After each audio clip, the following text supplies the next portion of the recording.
All right, good morning, Do Hard Things Nation, to another episode of your weekly wake up. How you doing, Tom? Doing great. Good morning, everybody. Hey, good morning out there. It is Monday morning, and I know here in the Midwest, it is a sweltering hot Monday morning. Lacey and I just got done with a little run this morning, and we were just completely drenched. So hot here. Good stuff. Yeah, same here. Always hot here. Always hot. You say Costa Rica. You know what? You're supposed to say Costa Rica, right? But Costa Rica. Yeah, it's difficult to roll that off your tongue. Yeah. Well, this week's theme, what I wanted to talk about is help others win. And as you see by my shirt, help others win sounded a little cheesy on a shirt, but I think about we the people. I've been thinking a lot about this over the last couple of weeks. The theme has really resonated with me in my head because I think that a lot of our challenges in our nation, in our society, there's a lot of selfishness. And I think when we help others, win, when we take our creative spirit, our God-given talents, and we help others win, it is so incredibly fulfilling. And when I think about some of the deep troubles, disturbing things that are happening in our nation, it's coming from a place of a lot of selfishness. And I think that we need to step up and step into that the role model, have that role model mindset and help others win when we can. Jay, what are you seeing in people's homes these days? What are you seeing in your community? I'm seeing a lot of broken homes. I'm seeing a lot of, we have a very incredibly high divorce rate. And I think that's a big part of the issues that we have in our country is that we're quick to throw away our relationships. And I think that there's some deep-seated effects to that. I'm a product of divorce and, not having a solid father figure in my home definitely put me back in a lot of ways. I had to overcome a lot of things. And I think that one of the things, and I'll just blanket this out there, I think men in our society really need to step it up. That's my yeah, opinion. No kidding. 100%. 100%. Jay, you're from a broken home. Do you want to share a little bit about that or no? Yeah, I'll share. For those that don't know, I guess I'm trying to how do I shorten this because it's a pretty interesting story. I am a first generation American. My father was German. My mother was from Holland. Ultimately, my father grew up during World War II as a child. Basically, saw his entire family killed, and basically grew up during the Reconstruction. Immigrated to the United States when he was 19. He joined the U.S. Army for a couple of years, earned his citizenship. And ultimately met my mother. Now, my mother was probably wife number 4. Wow. So given his traumatic experience, I couldn't even imagine the hardships that he endured. And not giving him a hall pass by any means, but having an understanding that this was a troubled man. But he was incredibly physically abusive to my mother and myself. He was emotionally abusive and ultimately left my mother. And, my mother had some mental health issues. She was in and out of the mental hospital, and it couldn't take care of me. Basically, my father ran off, found another woman, took me with him. And like every other one of his relationships over a period of time, left her, but I left me there. So I have that I know like 9 siblings. I have 5 of them that I've never even met. And there's probably, I'm just going to go out and say there's probably more out there. I need to do one of those 23, what do you call those DNA tests? I probably need to do that. So I had a lot of issues. And I could have very easily went down a troubled youth path. Like I struggled in a lot of ways. And I felt like it really, in many aspects, it really set me behind. I wonder, like, I feel like I joined the military to find the role models that really helped me. But it took me a long time to unpack some of these things. And I only wonder if the pinnacle, the best outcome for anyone is to have a loving home with a mother and father that are engaged, right? And I only wonder, what my life could have been like had I had that. But I had to overcome all of that. And I'm like that. If I were to go back in time and like really look at like some of the issues that I had to overcome and pinpoint like where it was at, I would say the lack of a father role model in my home really set me back in a lot of ways. And I look at our society and, I think that's a big problem. Or fathers that are home and they're just not engaged. They're they're physically present, but they're not engaged. They're, spending all their time distracted. There's all day football on Sundays, and they're playing Candy Crush, because there's a lot of homes that are like that. And so yeah. Yeah, that's interesting, Jay. I mean, I have a similar background. People can say, man, I've come from a shitty background. They can say that. The reality is my parents, my dad's dad and mom, they're from a split relationship. I mean, this is odd when you're old school Greece, but that was the case. My mom and dad stayed together. My mom and dad stayed together, but I had wished that I told them, you need to leave this bum. This guy's a real bum. And we grew up without a role model in the house. But I got to tell you something, well, your dad couldn't have been that bad. Yeah, my dad was addicted to opioids, cigarettes, alcohol, gambling, you name it, physically abusive, mentally abusive, beat the shit out of my mom, dangerous on the roads, in jail. We had the police lights on our house, fighting with the drug dealer neighbors next door. You couldn't get worse than that. You couldn't get worse than that. You can compare and say, well, no, my dad was worse. I got to tell you though, Jay, would I have turned out better with the role model dad? No. What I got was what I got, and what I got shaped me big time. What I got shaped me big time, and that was my choice based on what I saw and what I interpreted. And I look at you. You are a pillar of strength. Perhaps, you interpreted things so that you could grow to be the man that you are and become more relatable to other people. Right? Fuck, man. Like, my family was from a broken home. I got divorced. It's like, holy shit, is this just a running theme here? I didn't think that was going to be the case. 16, 17-year-old, you want a nice tight family. It didn't work out that way. But I got to tell you, people ask my daughter, how do you feel about being from a broken home? She goes, I'm glad they're split up. That was the best thing ever. I was good for the family, and I'm doing great. My son's flourishing because we still provided the love we could as individuals. So yeah. I don't know. It's a give and take, man. It's a give and take.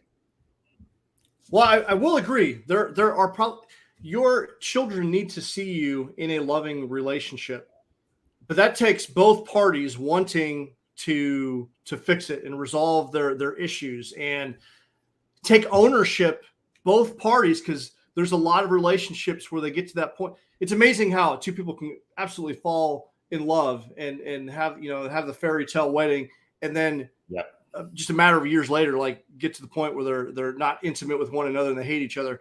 That doesn't happen overnight. Like, there's some things that happen, but the scorekeeping and the just all of that stuff, and not taking ownership, just want to completely blaming the other person and not taking ownership. And there are some relationships that do need to end, but I also think that there are a lot of people that really need to step up in their relationships, and they could avoid that if they made it a priority. Now, I'm divorced. I'm not proud of that. I think it sucks. However, with that said, there are a lot of things that I didn't know. Like, I didn't know what the love languages were. I didn't know how important, like, being disciplined about date night is. Yeah. How being disciplined about the love languages are. There's a lot of people that are completely oblivious to it. And that's a lot of the things that we talk about, and especially in our coaching group, The Forge, we talk about, we talk about how important it is, and remind everyone of how important they need to show up in their relationship with intention. People will time block their week out, and it's all work. They're not time blocking their time with their family. They're not time blocking time for date night and doing those things with intention. Yeah, I agree. Jay, you can even go back beyond that. And, you get a couple in love, whether they're 18-year-olds, 23-year-olds, or 30-year-olds. I see somebody and I fall in love with that person, and I love everything about them. They're good looking, they're smart, they're productive, caring person, good quality person. And you go, man, I found my match. And for those first 3-4 months, you're like, this is unbelievable. I've really met my match. And you know how it is. You put your best foot forward. The other person puts their best foot forward. They're good people. And then you realize something like this. And so many people get into this trap where they don't talk things out. I'll give you an example. I'm not saying this is necessarily me, but it could be. Could be something. Could be you. Well, here's the thing. I'm Christian. You're not. I want to have a business empire. You don't. I want to travel the world. You like your own hometown. I like living in a metropolis, like a big city. You like a smaller city. I love keeping fit and being really active and go-getting. You prefer, I don't know, yoga, even though you love each other. And then you realize somewhere down the road, it's like, shit, man, I should have assessed this a lot earlier because we've got nothing in common here. And now that shit's hitting the fan and we're not getting along so well, I'm realizing you don't want to do my life path and I don't want to do yours. Now what do we got to do? Well, it's nice to stick with that person because that's what you committed to, but you made a mistake from the get-go. And that happens big time. So that's, you got to work on your relationship, but sometimes it's bad from the start and you never planned on that. Yeah. When you enter that relationship, what is it? The first like 18 to 24 months is when, you're still getting, you're on that high. I think of, I don't even know. I think of like Pippi, was it Pippi LePew, the skunk? He's just like, in that, oh, yeah. that yeah, whole thing. Exactly. You're just absolutely head over heels in love, and you don't see a lot of things. And there's a lot of people from the outside, they know that you're in a bad relationship. They're seeing it, but you can't see it. You can't see the forest from the trees because you're so in love with that person. Then after a while, that kind of dissipates. And they're like, okay, now life's getting real. And there are things that you may not like about the other person or that annoy you, right? And then those things are amplified over time. So, yeah. Oh yeah. Well, I asked my son too, right? I said, so tell me about your girlfriend. Oh, she's amazing, Dad. This and that. Okay. What about the dad? What's the dad like? What's her mom like?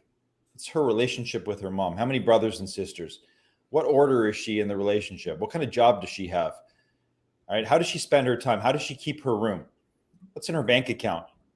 How does she treat you? Does she like going out? Does she like making meals in? And I'm just asking tons of questions. He goes, Dad, like this is overload. I said, it's none of my business. I don't really care. It's your selection, your choice. You got to live with her if that's the person you want to marry. And I got to tell you, I'm listening to all this stuff and like, dude, I think you got to marry this girl. This girl's a winner. Like I'm hoping this lasts because you start asking these questions that are maybe a little more relevant than is she good looking? Is she smart? It's like, does she have a good head on her shoulders? It goes beyond that. Right. So I think that's the first spot. You found somebody really, really good that you really care about. You guys are connected and you've set up a solid foundation for here on in, Jay. Yeah. And go ahead. I don't want to make the same mistake again. I have learned a lot of tough lessons in my life from rushing into things. And now that I'm far more knowledgeable on things, I'm like, okay, I'm not going to I think a lot of people, they make that decision to get married. And I've done it before. I've done it. Yeah. When they're still in that, like that, they're still in that. I don't know. What do you call that? There's a term for it where you're just absolutely head over heels in love. I don't know, man. I don't know. The infatuation phase, rose-colored glasses. I have no idea. But I got to tell you something. Just imagine, you have 15 years with a person that you've fallen out of love with because you don't have the same values and beliefs and goals. And then all of a sudden, we talk about being in a community and the community's colder. Like, fuck, I hate who I'm living with. So I hate everybody around me. My own environment is toxic. So of course I'm going to be a fucking asshole into the community. Right? Yeah. No wonder you're cold. Now here's the thing, Jay. Now you go back a little bit and you go, if I only had a male role model for me who I could relate to, who when I was 18 said, hey, Tom, come here. We got to spend some time together. We got to chat a little bit. This is the way it is. This is the way life is. I've been through the minefield and now you're going through the minefield. Here's how you avoid those pitfalls. Here's how you avoid those mines, right? Learn from that person's experience, reach out. We had a big program back when I grew up called Big Brother, right? The Big Brother program, Big Sisters program. I don't know if it's Big Brothers of America where you are, but people reached out to the younger generation and helped out. I wish I had that. I wish I had that. I might have avoided a bad situation. So that's what we're talking about when we're talking about community and reaching out and being there for one another, because otherwise it could be a real shit show. Yeah. Community starts, I think, in the home. Community starts with your family dynamic. That is pillar number one. And when you get that in order, then we go and help our neighbors out in our local community. And I was thinking about, I took this note here because I wanted to talk about this morning. I think it was the book, The Millionaire Mind, because they basically studied all of these millionaires. What sets these people apart? What is it about millionaires that are different from everyone else? Mm-hmm. And if I recall, this was the number one thing. I got to double check this, but I'm pretty sure it was the number one, was their partner selection. The number one thing that determined whether or not that enabled their success, which is the most important decision in your life, is selecting the right partner to do life with. Someone that supports you, someone that you can rely on. Because I know, as I look back at my failed relationships, the worst times of my life were really when my relationship was at its worst. And I take full responsibility for my shortcomings in that. Hindsight being 2020, now I'm fully aware, because I don't want to I don't want to live that again. So I'm not going to screw this up going into it again. But this is important. I mean, the number one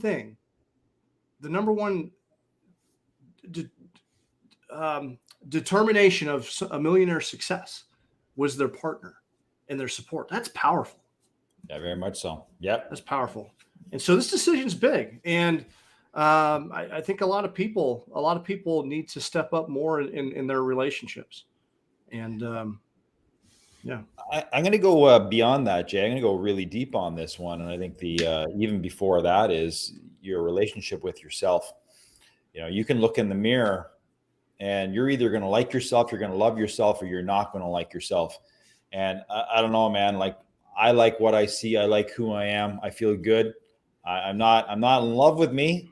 I know there's a lot of things that got to work on, a lot of things that I don't like about myself, but I do have a good self-esteem, a good, healthy self-esteem. And that comes across in who I deal with because I'm in a good state of mind. So many people fucking hate themselves, man. They do not like who they see in the mirror. And if you do not like who you see in the mirror and your self-esteem is low, you're not serving anybody. Absolutely. So you have to love yourself first. How's anyone else going to love you if you don't love yourself? And that's hard to do. I look back, there's periods of time where I feel like I didn't like who I was. I didn't like who I saw my father in myself in a lot of ways. And I have learned that I have some of his characteristics and traits and habits. I'm like, I don't want to be that guy. I've got someone here. I'm sorry if I'm going to mispronounce your name, Tana Madison. She said she's been single for 12 years. And she says, I ask a lot of deep questions. I try dating and I found I walk away pretty quickly due to the fact that I'm not the same page as another. But I've been told time and time again, Tana, people are never going to be completely aligned with your path. I've been single for 12 years now, but I feel like a solid person with values and habits that matter. There's a lot of people out there, and I know this, especially when I ended my marriage and I got into the dating pool later in life. It was tough. It was not fun. And I find a lot of people they quit dating. It's so uncomfortable. They're so annoyed by it that they quit. Yeah. What advice would you give someone who's basically thrown in the towel? Yeah. How old is Tana? How old is she? I don't know. Do you have any idea? I don't know. Tana, if you're listening, how old are you? But there's a lot of people that are probably in their 30s and 40s that have thrown in the towel, maybe even 50s. Dude, what an opportunity. What an opportunity. What advice would I give? Yeah. I'm not saying my advice is right. I'm just telling you what I would do. I'm fucking 51 years old. 51 years old. I would look at myself in the mirror and say, okay, what do I have to offer? What are the good points about me? And then if things weren't happening, I would get into shape right away. Offer the best physical package because I don't care who you are. The surface level, it's what you see. Okay. So somebody looks at me and they might say, oh, he's got some nice shoulders. He's got a muscular body. It goes beyond that. They're going to say, you know what? He takes care of himself. Dude takes care of himself. He walks with posture. He walks with confidence. It has nothing to do with the nice chest or the shoulders. It has nothing to do with that. He takes care of himself. He's a disciplined dude. Okay. Some people might be attracted to that. The people that I would want to meet need to feel that way. Number two, you groom yourself to look your best, not for somebody else, never for somebody else, but for you. So you could be comfortable in your own skin. Next thing is, there's nothing better than having passion. People see a passion. So you might have a passion for saving the environment. You might have a passion for cars. You might have a passion for your kids. People see them, they go, okay, that person's passionate. They're full of life. Their glass is half full. Their attitude is just contagious. They've got a growth mindset. You know, immerse yourself in some good material so you have this upbeat personality. So when I walk out into my community and I say hello to people, people are like, there's something about that guy. He's optimistic. He takes care of himself. He wants to do good in this world. Now, all of a sudden, that person's attractive. They attract attention. And then the second thing, her name's Shayna? Tana. Tana's 43. Yep. Tana 43. Perfect. So Tana becomes her best version of herself. And then she becomes picky as hell. Here's my criteria. Here's 7 to 10 things that I'm looking for. It's almost like a mental checklist. And you go on a coffee date because you don't want to waste time for that with that person. You have a coffee date and you kind of grill them with those questions and say, here's the deal. If you don't meet these things, like where are you going in life? What do you value this, that? If they don't meet those 7 to 10 items, they're disqualified. Next, all you wasted was a coffee. That's it. Move on. And you hold out till you find the one that truly deserves you. That truly deserves you. Otherwise, you're better off single. You don't need to settle for anybody else. And guess what? You make yourself that attractive and you feel good about you and you feel like you look in the mirror and go, why wouldn't somebody love me? Look at me. And focus on your strengths. People will be drawn to that and you will find the one at some point. And if you believe in fate and that kind of stuff, that somebody is out there for you, then you hold out. Dude, Jay, I waited till I was, like 47 before I found the one. So she's got 3 more years. I thought, shit, I'm not going to find anybody. No one can match my energy, my enthusiasm, my direction in life. And then all of a sudden, boom, she's the one. How did you find Renata? How did you guys meet? How did you guys meet? How did we meet? She's a registered massage therapist. I went in and I got a treatment done. And I'm like, there's something about this girl. She was attracted to that physique. Nah, she's not that way, actually. She might have been, but she was looking for some good conversation, right? Like that's primary. And we're like, wow, we really see the same way. Like we see eye to eye on things. And then we started interviewing for like 10 sessions. I'm like, this is the one. This is the one. So it just happened. There was no intent there. For over a year, there was no intent. It was just like, I really like this person. Yeah. Right. So that's my advice to Tana. Like, it can always happen. Lacey and I are going on, we're going on 3 years, and we had met, both of us had come out of a divorced relationship. So it's pretty tough. We weren't even expecting, we knew right away. We knew right away when we were just texting, because we met on an app called Bumble. And we were both in the dating pool and both like, just, this is annoying. And I think I turned my dating app off. And I just happened to turn it back on. And we connected. And instantly I just knew something in her text. I knew that just the way she was very playful. Like I knew, like I really wanted to go. I wanted to meet her for sure. And then when we met physically for the first time, we knew instantaneously. We just clicked. Yeah. We just clicked. Yeah. And I'm not going to say it's been like the easiest right off the bat. I mean, we had that infatuation phase, but we've had some challenges, and we've worked together overcoming that because we both are committed. We don't want to make the same mistakes. We are both fully aware of each other's love languages. This has been the most amazing relationship because both of us are leaning in. We're both on that path of growth mindset. Yeah. And I know that's why this one, is going to work, because it's just amazing. She's an amazing woman, and we support each other. We help each other win, and it's just awesome.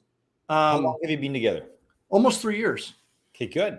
Yeah. You didn't jump into anything after 3 months. Yeah, and I knew right away. I knew because I've been studying. Like, okay, I'm not going to screw up my next relationship, So I knew that we're gonna take our time on this one. We're gonna get over that infatuation phase, and because I've made those mistakes in the past, and get through that part to see who we truly are. And we're over that. We're still humming along. Like it's awesome. Yeah, that's good, man. That's good. Yeah, but yeah, for those out there, don't throw in the towel. Like with everything, Tom, you gave some sound advice, brother. That was awesome. But you have to get out there and you actually have to meet people. Holding out for the right one doesn't mean I'm not going to engage and not meet people just because they annoy me. Like you're going to have to do the work is getting out there. You're going to have to go out there and go on the coffee dates. You're going to have to go out there. And get in the arena, right? Yeah, but here's the crazy. You got to get in the arena. Here's the thing, though. I mean, I don't know if we're experts in any way on this topic. I'm not an expert in this topic, but I will tell you this. I know this. It would be like I would interview 100 women if I were Tana. So 100 guys, but for me, I would interview 100 women. Okay, and I wouldn't play around. I'm not that kind of guy. I'm not going to play around with these girls and try to get lucky here and there with 20 of them. I would interview them and then eliminate like 95 of them immediately through questions, just being smart about it, not settling, nothing. And then the last 5 you interview, you have a coffee date, and you go, none of these work, forget it. No, another 100. Let me meet another 100. That's it. And go through the numbers, because nowadays you can do that with technology. Just not waste your time. This guy's a turkey. This guy's a pervert. This guy has no goals. Done, gone. These 5 are worthy. But then it becomes expansion. It becomes putting yourself out there, getting to know people, having conversations. We've talked about this before. It applies to the business world. It applies to the dating world. It applies to the regular world where you meet somebody and go, shit, that guy's a dentist. I need to get my teeth straightened. Let me call this guy. You didn't have that connection 5 days ago, but because you had that conversation with that person the other day, now you know a dentist who might be good, right? That's the way the world works. You connect with people. You connect in your community. And when you connect in your community and get to know people genuinely without expecting anything in return, your world expands. Yeah. That's community. Where would I go? Like the role models in your community, go find the cream of the crop within your community, because they know people. They're going to know good quality people. You go down to the bar. I don't know what you could. I mean, everyone goes to the bar, but your odds of finding someone of high quality, I don't know. But if you go to like a Chamber of Commerce luncheon, or you go to maybe a volunteer organization, maybe your local church, I don't, and connect there. Probably have some better. You're probably going to have some better luck. And are we talking about what? Are we talking about what? Like dating, finding somebody, connecting, networking, right? All right, networking. If I were Tana, I would say to you, I'd say, hey, Jay, do you know any good single dudes who are like roughly my age? That's what I would do. Never mind going to a bar. I'd be like, do you know any solid dudes? And like, as a matter of fact, I do. Let me connect you guys. I mean, that's how easy it is. But you got to put yourself out there. You got one life to live. Why wouldn't you do that? So what you're saying is find people that you appreciate, that would give you good quality advice, and ask them for referrals. You're asking for referrals. 100% referral. Yeah, totally. So otherwise, you take your chance. I'd rather go to you and say, do you know any good quality dudes? To me, that makes sense. I'm going to ask a really, really good girl, do you know any good women out there who are single, who are sporty, who have goals, who are driven? Do you know anybody like that? Yeah, actually, I do. She is single. She's coming off of a bad relationship. Her name is so-and-so. All right. Do you think we can connect? Do you think you can connect us? Yeah, that's how it works. Why wouldn't you do that? It makes sense to me. Because the holding out and sitting home, like, you know what, it's a Friday night, I'm lonely, I'm just going to get a bottle of wine and just watch this Netflix, show on The Bachelor. That's not going to do it for you. That's not going to do it for you. No. You got to get out there. You got to get out in the arena. Having a date with yourself, there's nothing wrong with that. And you want to feel, have your alone time, me time. That's great. But if you're serious about meeting somebody, I'd say just have the guts to do it. Don't go out there. You know what? I'm lonely. I'm going to get a cat. Oh, that cat's lonely. I'm going to get another cat. Then you end up as the cat lady. You end up with like 25 cats. I know the whole lonely cat lady. lady. You don't want to be that. Man. I don't know. My wife had 3 cats. So I think she was qualified as a cat lady. As much as I like cats, I don't like cats that much. Well, now we've got 4 dogs. How messed up is that? You intervened before it got out of hand. I did, and now we've got 4 dogs. So what a nightmare. Oh, it's awesome. Tana said she actually dates herself. Yeah, that's awesome. Nancy commented she's 53 and she's single and working on becoming a great version of herself. Yeah, Nancy's doing the work. Yes, Nancy, that's the way to do it. Yeah, make yourself like desirable, but people have to know who you are a little bit. So it's not only you work on yourself, but you got to let people know that, hey, I'm looking, but my standards are high. This is what I'm looking for. Standards are high. And gotta have high standards, but you got to get out in the arena. This this notion of I'm just going to make myself. I have high standards, but you're not getting yourself out there. You're going to have to do the work and date. Yeah. So I got to tell you, I saw this picture. You know, we used to compare ourselves as dudes to guys like Brad Pitt and whoever else, right? And I don't want to be judgmental because I think Brad Pitt's a pretty cool guy. I saw a picture of him jogging. I'm like, you know something? He doesn't look so great. At his age, he doesn't look so great. And I'm like, all right, walking around feeling, yeah, this is good. Now, to some women, I'm nothing. Brad Pitt's the dude. To some women, Brad Pitt's not, and who knows, maybe they would prefer a different kind of guy. But the moment you start looking at somebody else and, well, I can't match up to that person, you know, you do have some unique value. You do have something special inside of you. Don't negate that. Yeah. Don't negate that. You are enough, and you have plenty of gifts to give, and you are beautiful in whatever way you are. And some people will like that, and some people won't. Oh yeah, that I love it. Some people, no matter what you do, you could be the nicest person on earth, they're going to not like you. That's not just their cup of tea. Yeah, you're not their cup of tea. No big deal. It's interesting, like in this day and age too. The more intellectual, the nerds, right? They have an upper leg. There's a lot of people that are attracted to the nerdy type, and so why? Because they're resourceful and they can have conversation. Is that why? One of the things that was one of my favorite quotes. Don't make fun of a nerd because one day you're going to work for him. Yeah, no kidding. I would rather have a quote unquote nerd than somebody unbelievably beautiful who is completely vain, only thinks about themselves, and all the attention has to be given to her. Like, fuck that, man. That's not what absolutely. I want. I didn't get in this world to serve somebody and make them feel good. You're so beautiful. You're so beautiful. Are you useful? Give me the nerd. I want to talk to the nerd. The nerd, at least we can have some conversation. Absolutely. Absolutely. All right. Well, hey, we're about 35 minutes into this thing. So this is my favorite time of our show is we're going to nominate or recognize. We have actually 2 people this week. 2 nice. People this week for Good. The Do Hard Things Nation Spotlight. Let me share my screen here. And I love this one because, hey, we talk about doing hard things. Hard actually has a meaning. It's your health and wellness. It's your affluence and wealth. It's relationship. It's your development. And this week is a relationship win. This is Kevin and Julie Gollinghorst. I've known Kevin and Julie for quite a while now. Kevin is the district commander of USACE down in St. Louis. And this is his lovely bride. And they've been married for 25 years. You want to talk about a power couple, people that give back to the community. Kevin went to West Point. Julie went to the Naval Academy, and they are just amazing people. And as long as I've known them, they've always given back. We talk about being role models and being pillars of strength in your community.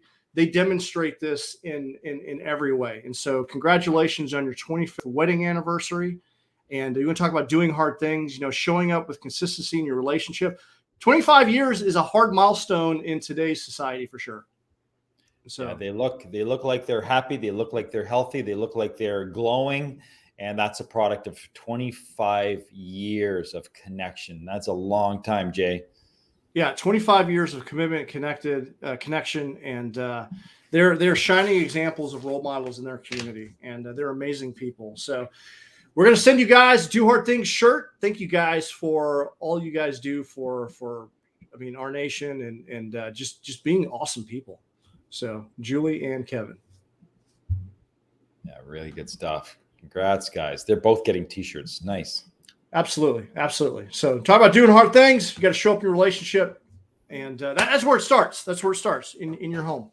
And so, yeah, what else we want to talk about? Dude, I think we're done. I think we're about it. I think that's about it. People need to start their day and make sure they've got their tasks lined up to just absolutely kill it, connect with people in their community, make a difference, put smiles on their faces. My closing to this is this, and then you can close, Jay, is I saw Top Gun the other night, and I got to tell you, you haven't seen it yet? Not yet. This week I'll watch it. I wanted to avoid the movie. I saw it, and what a feel-good movie. What a nice message. To me, that's kind of what America's about, reaching out, never just being there as a community. And that's what this movie exemplified. I loved it. I absolutely loved the movie. Be a part of a community, build those relationships. There's nothing better than that. Yeah, help others win. So my question for those out there, I guess I have two questions for people to mull over. Is who needs you on your A game? How can you support someone this week, whether it be within your family, whether it be out in the community, but who could you show up for with intention as you're listening to me right now, whether you're on the replay or you're listening to me live? Think of someone who could you go out of your way to go serve and support with your God-given talent. And then with your partner, how could you show some deep appreciation and love to them? How could you show up for them? Because there's a lot of people out there that they only buy flowers on the anniversary. They only get the card on the Valentine's Day. And there's a lot of people in that cycle. So what could you do to show your partner some love and appreciation? The greatest human desire is to feel loved and appreciated. And sometimes we get so caught up in the day-to-day that we just kind of forget to go out of our way to do that. So for those out there, if you want the We the People shirt, 4th of July is coming up. DoHardThingsApparel.com. You want to go a little bit deeper in your personal growth and development. We have the Forge call on Wednesday nights. We'll have the Do Hard Things community call at 6:30 Central Standard Time. That's free. It's open to the community. At 7 o'clock, we go live with the Forge call. That is part of our members area where we have great conversations. It's a coaching call. So we have a Zoom call where we have a variety of high performance topics, connect with a group of like-minded people that are killing it. And until next week, we will just keep doing hard things. We'll see you guys. We'll see you guys soon. All right. Cheers. Appreciate you guys watching. Cheers, guys.